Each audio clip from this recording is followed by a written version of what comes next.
You're about to listen to our episode with Val Hassall. Val is a business and brand coach, and today Val teaches us why understanding and building on your brand story is going to help you grow your bottom line. Val also asks us some really important questions that every business owner needs to know the answers to in order to grow their business. We hope you enjoy the episode.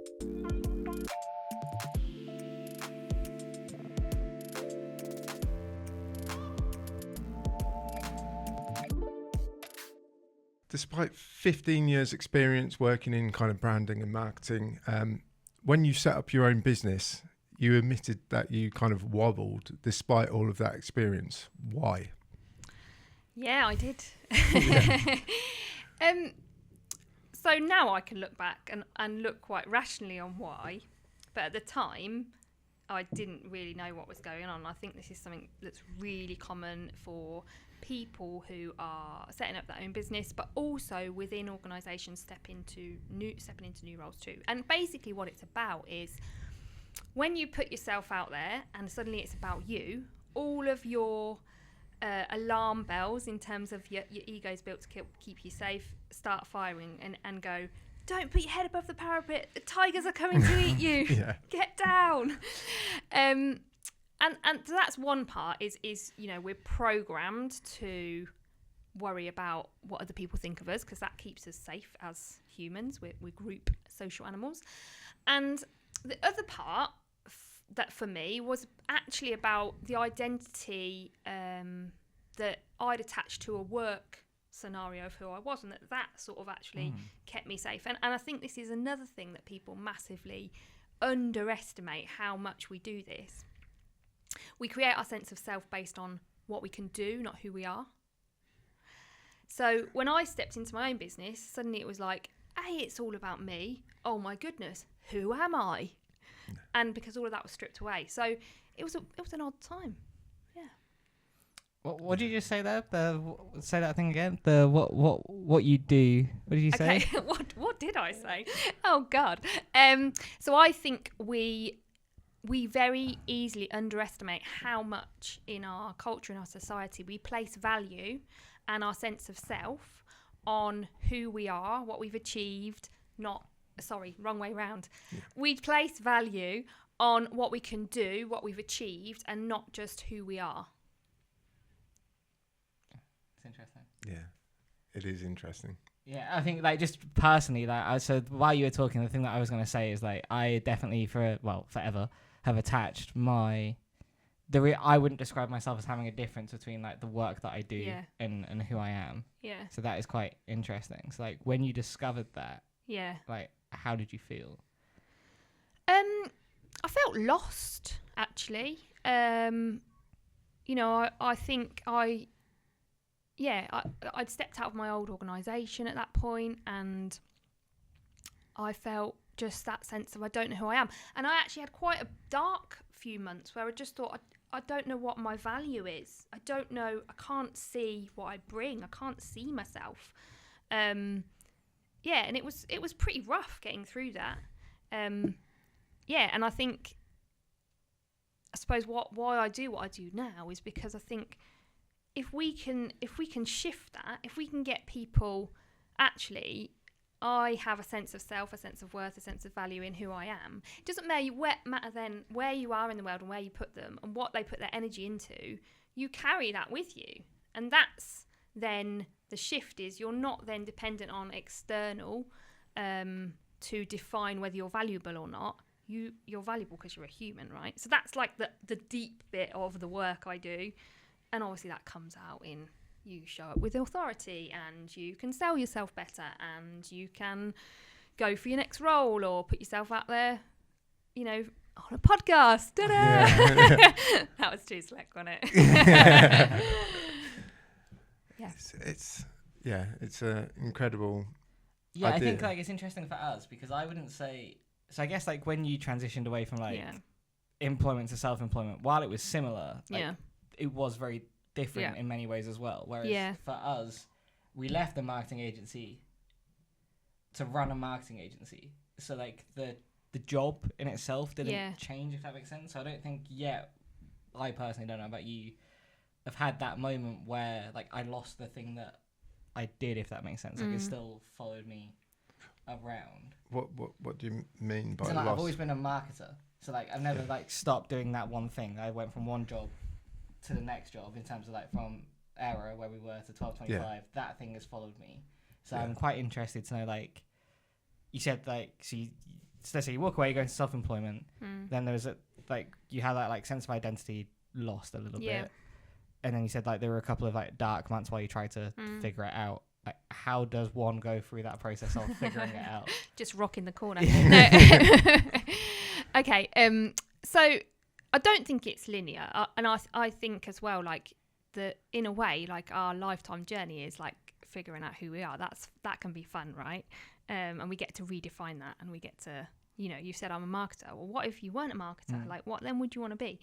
Anyway, how do you go through that journey? So,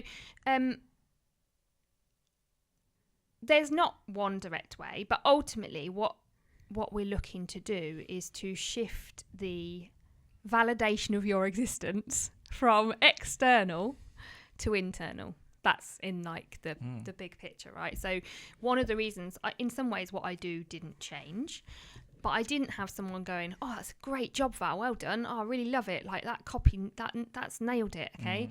I had to go, "I'm brilliant, and you should hire me." And we're designed from a very young age to define how good we are by people around us. So, at school, she got an A, she got a B, he got a whatever, he's good at sport, she's not. So we have that sense of, in some ways, we can't not define who we are. We have to have other people in order to define who we are. They are our reference points, right? And that's normal, as in, I'm a marketer, I'm an accountant, I'm a creative. Like, you see how you fit within society. But so easily that can also slip into comparisonitis. I'm not good enough. Imposter, she's better than me. And needing that constant sort of validation, and where we've learnt that from, those patterns are all generally from our childhood, right? To make us feel good about ourselves. And so as business owners, and maybe you didn't have any of that, right? That's amazing if you didn't. But most people have a core script of I'm not good enough. But as business owners, we have to stop looking for that external validation and decide we're good enough in order to be able to sell ourselves. And not just as business owners, as leaders in any form, really.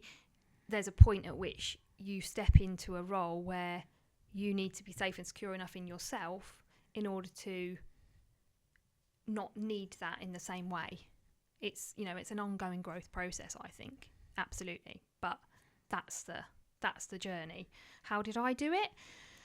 I couldn't give you one answer.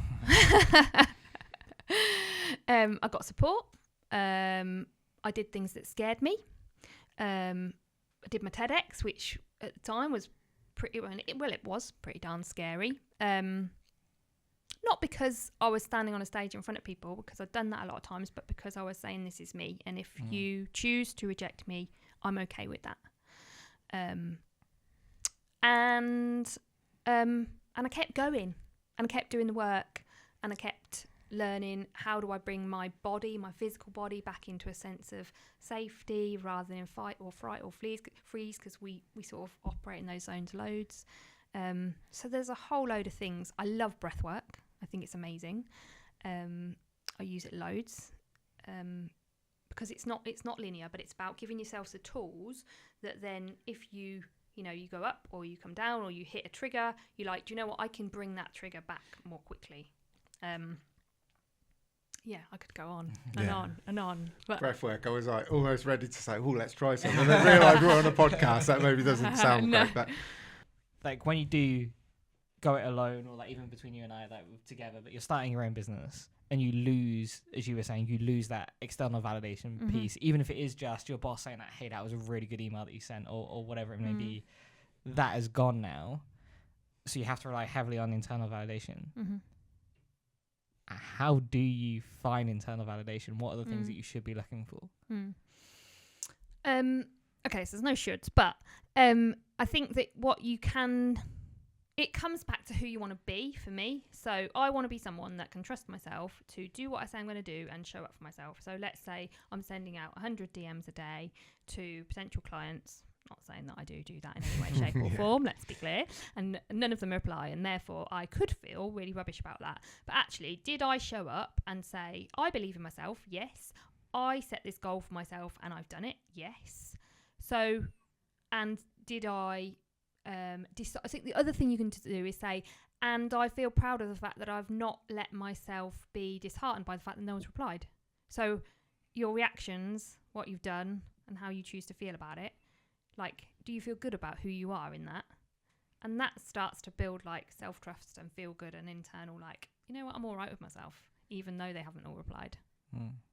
So it's like it's building the momentum, I guess. It's like if you even, so as you were saying, I know like this is jumping around the episode a little bit, but I think it's worth bringing up. So like, obviously you said that one of your biggest failures around those like unrealistic or like favorite failure was around the unrealistic expectations that you set for yourself, and I definitely resonate with that. And I think one of the things that I got taught from a coach was if you can set in the early days just some small checks that you can set yourself, like you said, like, I want to send these DMs, and if no one replies or if everyone says no, I'm not going to be disheartened.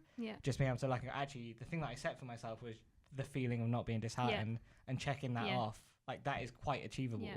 So then you just start to build that momentum, and then I assume that what will happen is like you probably need that validation less and less as like that confidence builds. Yeah, and it's a practice, right? So celebrating your wins is really important in terms of like positive psychology and helping your brain to like create reward circuits and stuff and associate that. So like building that practice in of like you know, whatever works for you, of like, how do I choose to feel good, show up, do what I said I'm going to do today, and then rewarding and celebrating that, because that's what we don't do, right? So often on our own is we don't go, do you know what, I did actually do all these things or achieve this or feel this way, and that's really good. Like we don't reflect very often at all, and we don't celebrate progress. They're like really important in terms of like coming back and essentially internal validation is feeling good about yourself, right? So yeah, to feel good about. Yeah, I feel like I'm at the very start of a journey here, because I've all been external validation and I need to learn internal validation. Yeah, it's kind of mind-blowing. And also, that's a great point what you just said about kind of, you know, getting to these milestones and learning to celebrate. You need to learn to celebrate as well. Milestones. It's massively important. Yeah. Instead of like celebrating, and a new client's just signed, great, yeah. Like next, we move. He's like, we're 9k behind target or something like that, and it's like, oh mate, you just burst my bubble, man. Like, what you doing? Yeah. So I'm not very good at that. Yeah. So we've got to learn on all those fronts, but it's really interesting. It's a journey, though, isn't it? Yeah. That's why the podcast is titled Building. Yeah, exactly. It's really got me thinking. So yeah. But it's about enjoying the process, isn't it? That's like, we built our own business because we wanted freedom and all the things, and then we like use it as a great big stick to beat ourselves up. Not enough. Well, like, we walked out of like a job potentially where other people got to decide if we were good enough or not. So how about we take control of that and decide we are and enjoy it? And like, it's such a good point. Everything you're saying hits such a chord with me and the journey that I've been on, even to the timings. Like you've had a 15-year career before you started your business, same as me. You know, different drivers. If you asked me 5 years ago, would I be starting my own business? Would I be talking on a podcast? Would I be, you know, going out networking with people? No chance. My dream was to go live in a shepherd's bothy up in the Outer Hebrides and stuff like that. Just avoid everything. I suppose my question as well is like introverts, extroverts as well.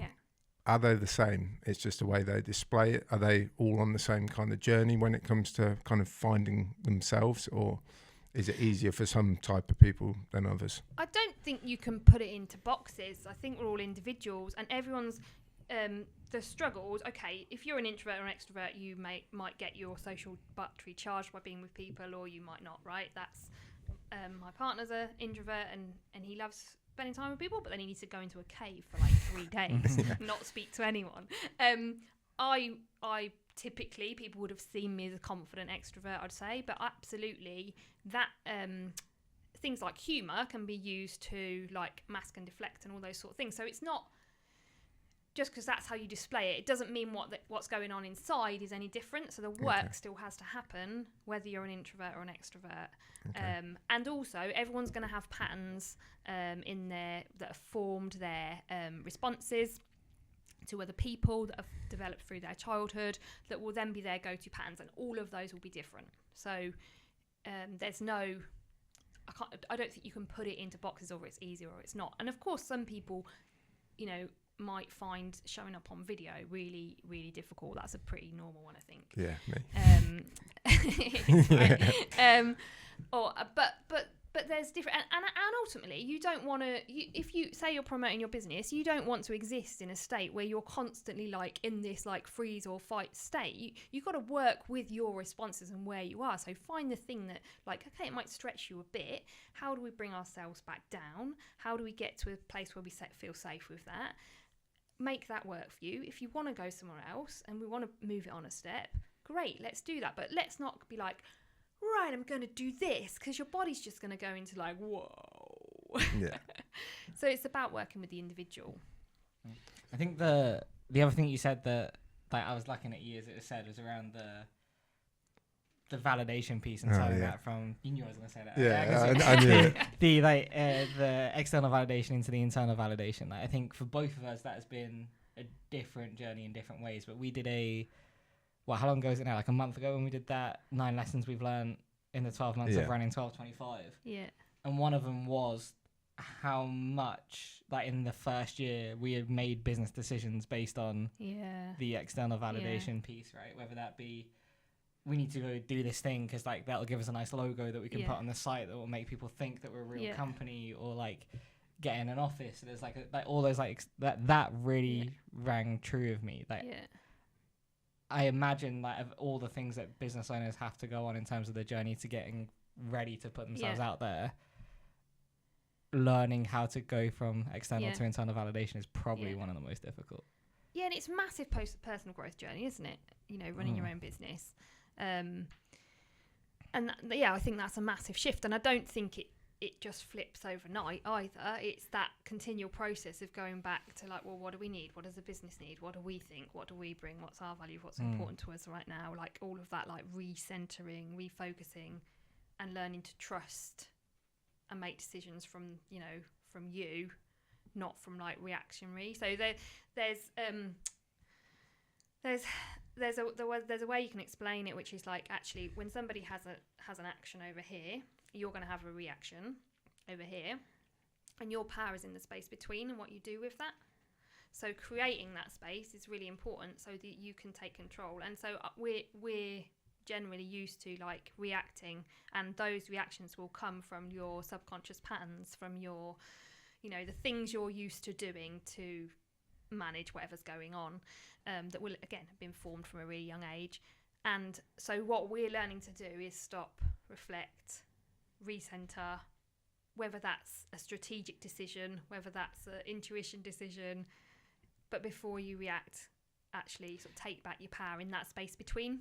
There's something, this gives a nice segue onto one of the things that, so when we're doing the research, like I spent ages just going through all your LinkedIn posts, like, and there's a section. I feel seen. There's a section in the document which is just like quotes from LinkedIn that I've like snifted out just because I like that one. I'm gonna keep that one. I like that one.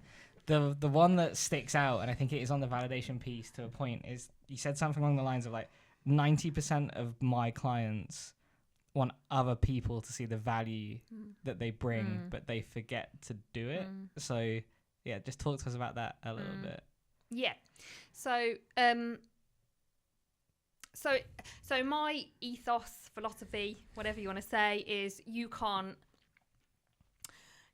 show up with authority, you can't show up with power, all the rest of it, unless you've mastered your inner stories, because it'll shine through. So we're like, wow, we really want someone to like see that we're great at what we do, but we haven't stopped to go, why are we great at what we do? And do we really believe we're great at what we do? So there's two sides of that. One is the practical, which is, let's say your brand story piece. Actually, have you got credibility? What are you solving? What problem are you solving? Have you got evidence of that? What makes your methodology unique or different? Have you got a differentiator? So there's that like strategic piece, which is, my background. But the inner piece is the bit that people tend to miss. So they stop to go, do I really believe that I can do this, or that people are going to spend that money on me, or that I'm worthy of? There's a whole load of like deeper stories that are running at their subconscious that are impacting how they then communicate that sort of strategic piece in the way they show up, the way they talk, what they write, all of the things. So you got to, my philosophy is you've got to work on them together. You can't just work on one and not work on the other, because it's going to shine through, and then you're going to come a bit unstuck, and that's rubbish. And it also feels rubbish because you'll stop saying it, because you don't actually at subconscious level or conscious level believe it. Is that why networking is so difficult for some people, in terms of they almost don't know what their stories are, or they've got conflicting stories in their mind as they're saying what they're meant to say to people networking? Yeah, so most of our communication is body language, isn't it? You know, I can't remember what the stat is, probably should know, but I'm terrible with facts and figures. Don't ask me.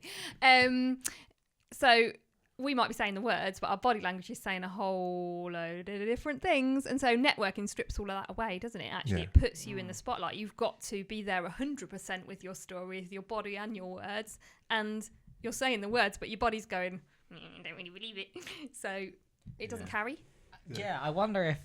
So before we started recording, you said about you found the remote podcast that we used to do with guests much easier than the in-person ones, because there was a digital wall. Yeah, exactly. It's just the exact same thing, I guess, that like but that shield that you had was stripped back, and then it's interesting. It is interesting, and like again, like networking events, like some of them were like I'd go to an exhibition myself. Yeah. I managed to secure us 2 clients from these exhibitions just from networking, so must be pretty good. That's a pretty decent like conversion rate. But in my mind, I'm like, I took 2 hours to psych myself up. People on this podcast know that story because I say it all the time. But you get so nervous and you like build yourself up into almost a frenzy. And I think it is because I need to work out the story and like almost a belief in myself that I'm good at what I do. I've been doing it for 16 years. Yeah, that's the thing that stood out of what you were saying there about like, how many times in the last 12 months have we been through that first piece that you were saying, the strategic piece? And then we always end up on the exact line that you said. It was like, we're really good at what we do. Yeah. We just wish people would see it. But I don't think we've ever asked ourselves, like, I've never asked you and you've never asked me, do we believe we're good at what we do? Like, we've never gone that way of looking at it. We've always just gone with, exactly what you're saying, credibility. We've been doing this a long time. We've got some results to prove it. Why can't people see it? But we've never gone and worked on the other side of that piece, which is, do we believe it? Do we believe in that story? Is that the thing that we're selling? And ultimately, right, if you run your own business or anything, to be honest, you're selling yourself. Yeah. Right? You're looking for a new role, whatever. You're selling yourself. And if you've got 5 people lined up and they all offer the same service and they all get the same results, and let's be honest, there's a lot of people out there that can do the same things as we do. What then is the differentiator? Who? You work with people you like. You work with people whose energy you like. I like you. I want to spend time with you. Like, that's ultimately it. You've got to bring yourself to the table, I think, in terms of like selling yourself, because that's really, if you strip all that away, the differentiator. And yeah, you can do, this is our unique methodology. And obviously when you build a brand, you have to do that to some extent, because the brand is to some extent separated from the person if you want that to exist beyond the individual or the rest of it. But if you are a person, then you have to bring the person. Yeah. I do massively. So one of my favorite things that I do is this is weird. My dog has to get haircuts, or grooming, I believe is the official term. But when I take him, I always go with my stepdad, like not because I need support in the grooming process. But so we drop the dog off, and then we go and sit in like a Costa or whatever, and then I'll moan about business or say how well it's going and things like that. You don't moan about me, I hope. That's probably like 45 minutes. Okay. At least 90% of the time, right? But one of the things that came out in like maybe 2 months ago was, it's like it all comes down to like a popularity contest in a way, and I didn't mean that in a bad way, but it's like that's probably how the 7,500 marketing agencies in the UK, at some point that buying decision is probably coming down to, as you were saying, personality, or do I believe I'd get on well with this person? I'd work well with them. I believe in that person. Yeah. And but it's also the saying that, but if you don't believe in that, how is anybody else going to believe in that? Yeah, it's because your crusade at the minute is to try and get a speaking gig at one of the conferences. Yeah. You've tried and tried and tried and got nowhere, pretty much. Got a lot of rejection letters. Yeah, exactly. And it's like, why? You're like one of the best speakers I've seen, and a lot of people would say the same. And then you go to these conferences and it's the same people over and over again. Yeah. I mean, there's a lot of stuff there, isn't there? You know, there's a lot of... It's not like the society's always set up to, you know, align with the belief that we all should just be who we are. They're trying to get their credibility up, and they want the right names, and, you know, it's not straightforward, is it? But all you can do is be true to, like, sounds a bit cheesy, but your best self. Like, you know, showing up as your, like, okay, this is me. And then, like, you can walk away, well, you know what, I'm proud of how I showed up. And if that's not right for them, or that's not the right fit for them, then okay. Like, and then you feel better about yourself. And, like, what's the point of life if you feel crap about yourself? No. I'm not down with that. We've spent, so one of the, like, we started doing it for ourselves, then we started offering it to clients. It's, like, definitely more on, like, the strategic element and the distribution element around personal branding. And that is, again, one of the things that we fell down on is, or learned quite quickly, is that part about you saying about being true to yourself is that if you're not, the stuff that you start putting out there becomes incredibly cringe quite quickly because you're just trying to replicate what you believe people want, not what you think you should be putting out. So that gives me, again, it's like we do this all the time, a great segue into the next question. So lovely. On your LinkedIn, one of the things that you talk about is that I believe it's like the StoryMasters Method, which has like 3 parts to it. Yeah. So explain that to it. He's done his research. Okay, so the StoryMasters Method is my sort of underpinning framework / methodology. Right. Differentiating, don't you know? Of what I've taken from my experience, and it's the philosophy really that number one, you've got to define your unique value, and that is in part your strategic piece of like but also the inner piece. So who are you? What are your strengths? What do you stand for? What are your values? What do you bring? And getting really clear on that, because that in itself will give you a sense of authority, a sense of, do you know what, this is me, right? Not going to break into singing The Greatest Showman. Don't do it, Val. So that's the number one is identity. Like, who are you? Because we have to come back to that. We have to keep coming back to that. It's like an anchor, right? An anchor in the sand. And then number 2 is your inside story. So that's all the stuff we've been working on. What's going on in your head? How do we change that? How do we give you the tools to change that? So normally it's, you know, first we have to have awareness. What are the scripts that are actually then meaning we do or we don't show up, do this, say that, you know, deflect, whatever it might be. Understanding those, and then building you a toolkit, which is about helping you to stay in control of that mindset. And I often describe it as a spiral, so people can be like, oh, well, I've felt this again, and, you know, I'm a bit frustrated, I'm back here. But actually, I think of it's like a spiral. So, like, we're growing, right? And we go up, and we might come back to the same place and go, oh, yeah, it's that thing. But we've grown, and we can deal with it quicker, and we know it's the thing. So we're like, oh, yeah, we're just going to move on. Okay? And then number 3 is influence. So identity, inside story, influence. So influence is all about, okay, so then how are we showing up in order to influence? What are we communicating? How are we communicating with authority? And that's what creates the impact in terms of the output that you want, the sales, the next role, the getting heard by your senior stakeholders, whatever it might be. So they're the 3 sections of my methodology, and that underpins all of the work that I do with clients. Could you give us some like example questions you'd be asking at each one of those stages? Yeah. Okay. So I think there's I often just do a simple one around identity. It's like, well, who do you want to be?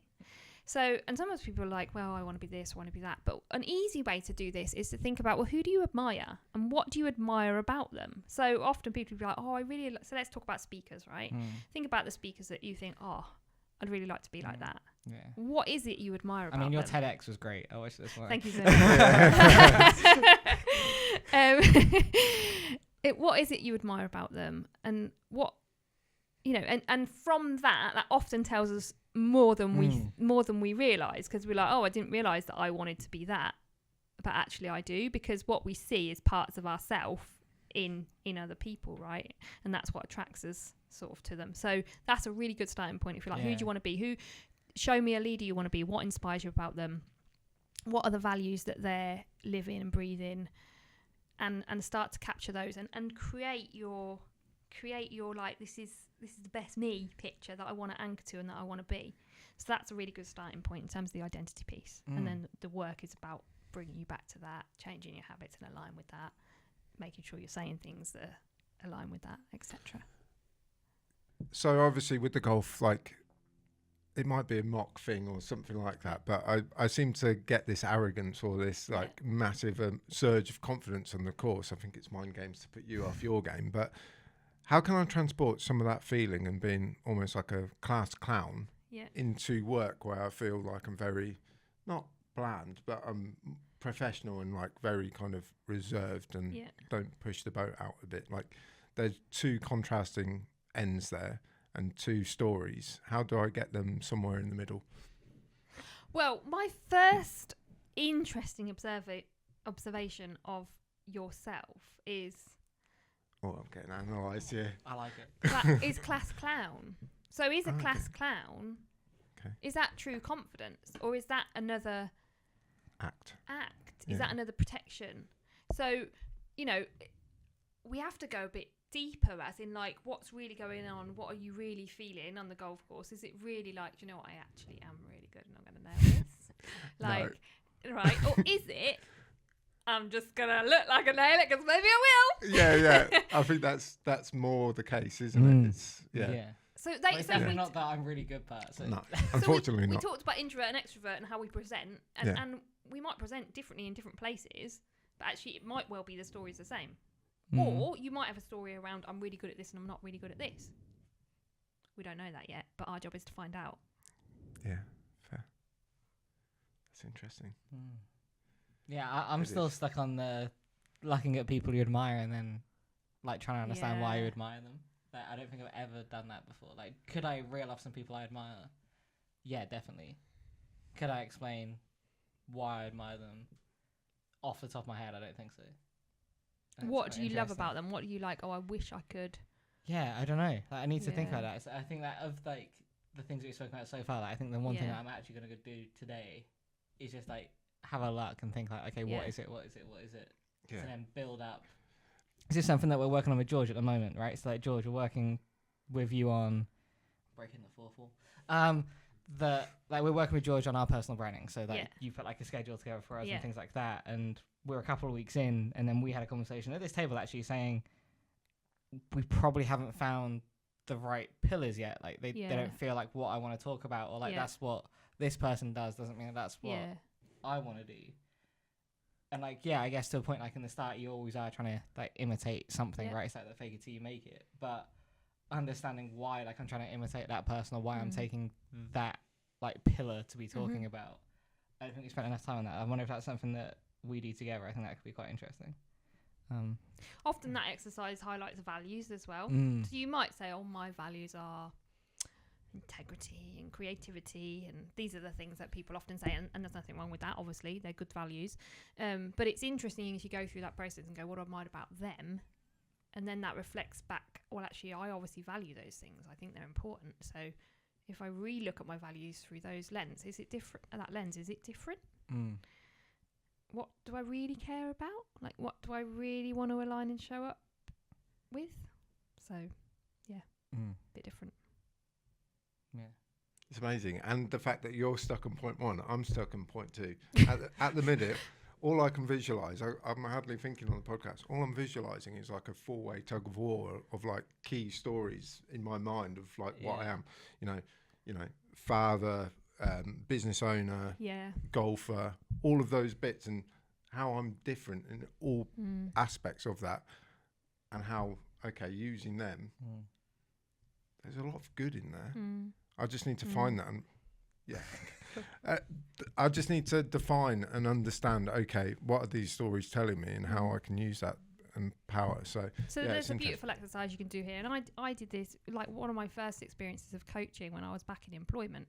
My boss did this with me, and like an identity exercise. And so you list all of those things. You list like, I'm a golfer, I'm a da-da-da-da, and then you list like what you are. I'm a great golfer, I'm a brilliant dad, I'm a fantastical, or, you know, I'm a half-present dad, or I don't know, you know.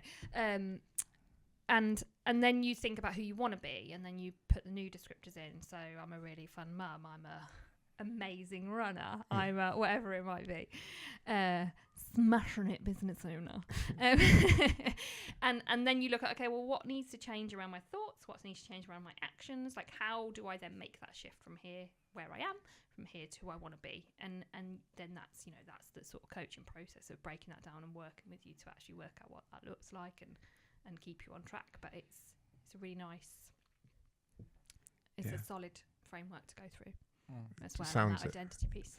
And then the third element, which will get me thinking even more, influence.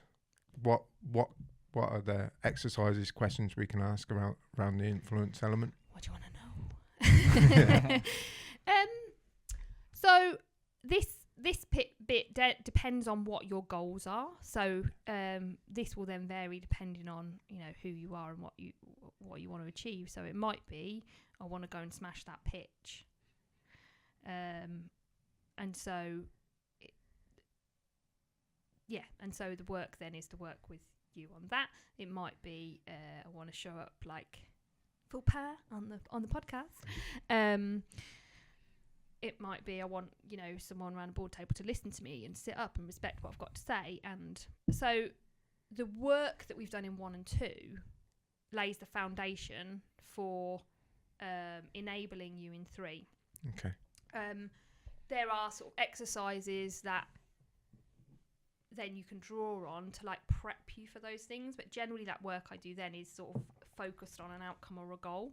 So then, like, okay, so you're going to this meeting, how are you going to show up for that meeting, what are you going to prep in beforehand, how are you going to protect your mindset, who do you want to be, that sort of stuff. Or you know, you're going to a pitch or a sales call, same thing, how are you going to make sure your energy is on point, how are you going to make sure you're super prepped, how are you going to make sure you show up as the version you want to be, and so it's about working with you to show up, to because that's then when it, you know, you're like, nailed it, smashed it, got the job, nailed the pitch, whatever it might be, because that's when you sort of get nitty gritty with what's the goal stuff. So one of the things that we ask a lot of business owners about on the podcast is like their approach to goal setting and vision and everything that encompasses that.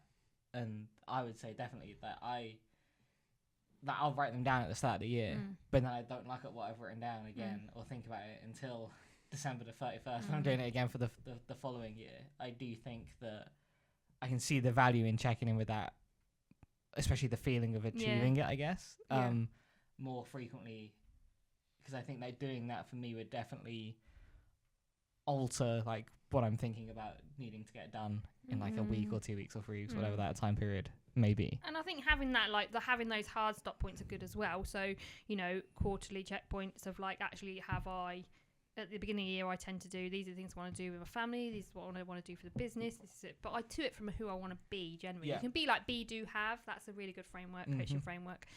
So I tend to do that at the start of a year and then like check back in it and realign, like, okay, so for the next 6 months I want to do that. But in terms of like and obviously you've got to have your tracking systems and whatnot in place, but in terms of like am I still connected to this, because that's what gets you up and gets you motivated, that's a feeling, and that, you know, I connect to fairly frequently. So that's like, we've done a lot on the like the personal side of things. One of the other things that I've seen you talking about is I think you titled it the business identity audit and everything around that. Speaking about that at Co-work Club. I did. What is it? So this is essentially a way of seeing where your gaps are. So it's based on sort of StoryMasters the same sort of concept around, inner, outer, facilitates number 3, influence with impact. And it's basically a scoring system to take you through the clarity you have on the sort of who you are stuff. So that is a strategic stuff, but also the inner side of that as well. Okay. And then also look at where your mindset is or isn't, like, playing you up. So for example, like, can I confidently talk about my prices? What score would you give yourself there? And then if it's not if it's not 5, then actually what's going on? What's the story? Is it about, you can start to, so it's an awareness tool, because that's the first step of changing a story, right? So to see what your gaps are. When you can see what your gaps are, then you've got the power to change them, and you know what you need. So if you said to me, we want to tell the story of 1225, how do we do that? Is that what you're saying? Yeah, let's do that. Yeah. Let's do that. That was a micro Yeah. That's clipped Let's swap nicely. seats. Yeah. Or change. Where would we start? So we would start with what would we start with? Start with like the things like, what's your purpose, what's your vision, what's your mission. So what are you trying to do, and why? Why does that matter? So I want to be clear on that, because I want to understand your ethos and philosophy that's driving what you do and why. All those questions scared me then. Yeah. That's like, I don't know how I'd answer any I of them. don't know. Yeah. Okay. And then there's the audience facing bit, which is, what's the problem you solve for them? What are the benefits of that for them?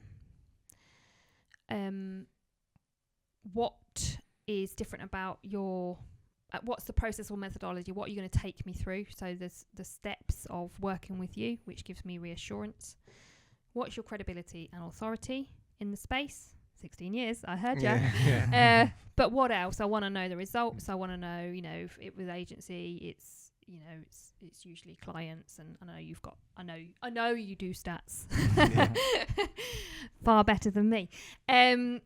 So the stuff there.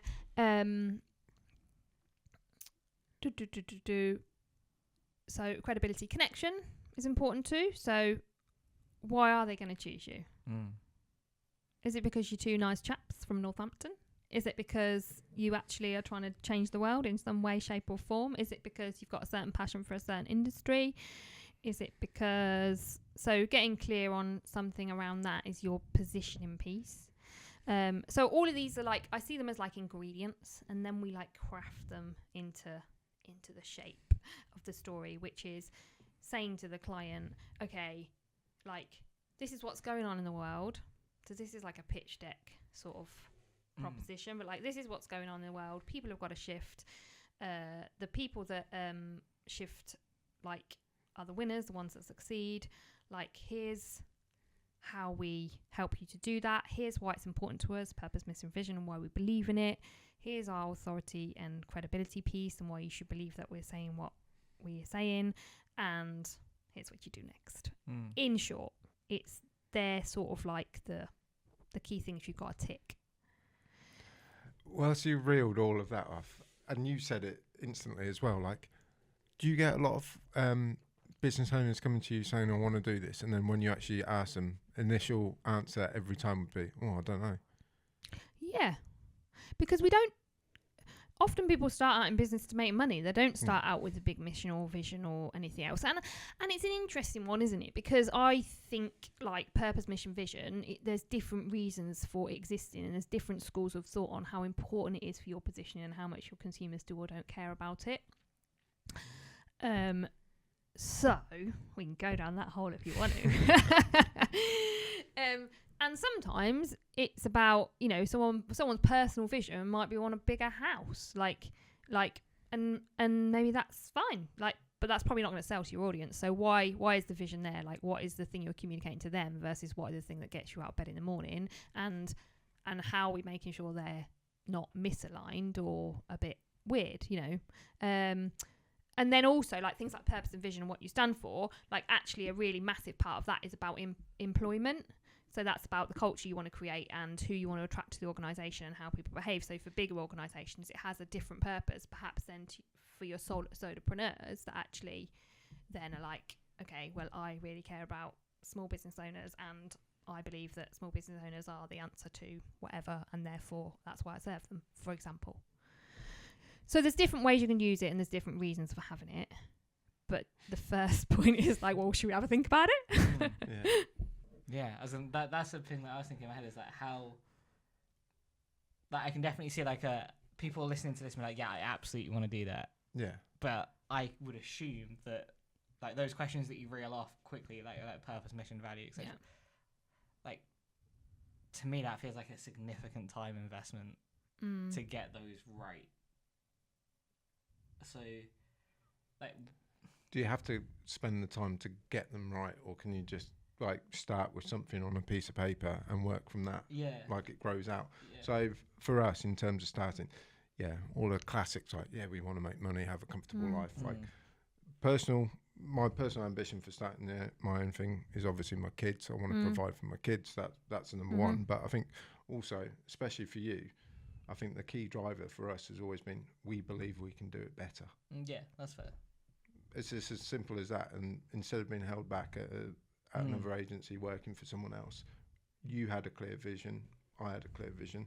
We wanted to start something ourselves, be better than the traditional agency models. And I believe when you look at some of our work, we are better. Look at the amount of deliverables people get from us compared to traditional larger scale agencies. When you actually start, you can start getting a lot of information. That's interesting. Yeah. Because I don't know. What? It's just like, because if you ask me, like, what's our purpose? Yeah. How would you answer that question? I think I'm just going to stare blankly at Val until she answers the question for me. What? Our purpose? As in, not personally, like 1225's purpose. Yeah.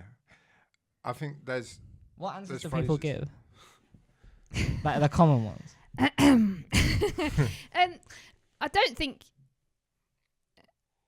Okay, so you can go like big to make the world a better place. Yeah. You can go like, to empower people. But what you're saying to me is like a better way to do. Our purpose is a better way to do blah, blah, blah, because so that blah, blah, blah. That's like the... There's a purpose as in you being connected to it, and then the words you use to describe that. Do you know what I mean? Like actually first we've got to work out what it is, and then we work out, okay, well, how are we actually going to say that, and what do we need to say and what do we not need to say in order for people to get it? Because ultimately the point of what you communicate is to attract clients, right? So being really clear on why are we communicating it, you have to make sure there's clarity. And if it's about, well, we're going to say that we want to do better, then you're going to attract clients that actually, well, of course they want better, but actually they believe in quality and they believe in, I don't know, innovation, trying stuff out, and they believe I'm sure that was part of your talk. Do you know what I mean? So there's stuff like that where like it's not just communicating the why we're doing it, but it's also communicating the values and what you stand for within that phraseology. And you don't have to list out all your values on your site or all of you like in a big formal way. You just have to connect with people, not as a solopreneur or a small business. You have to connect with people and allow them to see a little bit of what motivates you as a human. Yeah. Should we move on to some light-hearted quick fire questions? Yeah, I think so. I just glanced. We've kept you a long time already. So quick fire then. Yeah. First up, what's the best piece of business advice you've ever received? I've ever received? Oh, I thought you were going to say a good gift then. Oh, golly. Oh, that's a good... That's coming later. That's question number 4. What have I ever received? What's the biggest lesson you've learned in business? What's the biggest lesson I've learned? It's a marathon, not a sprint. Yeah, what's the one piece of advice you'd give to people starting out? Stop trying to copy everyone else. You're not going to be happy in your business unless you're playing to your strengths and doing the stuff that you want to do. And as soon as we start putting shoulds in there, it's not sustainable. You won't enjoy it, and it won't align to who you are. What's your favourite failure? Ooh, that's a nice question.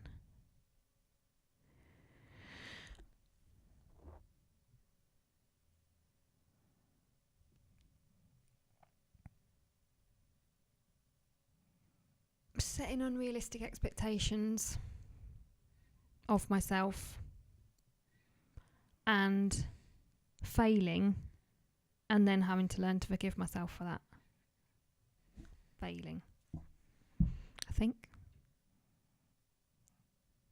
It's a really good answer. Yeah. And then finally, like, what's the one thing you want people to take away from this episode? You get to do it your way. Very good. Yeah. Yeah. Agreed. Very good. Think we're done?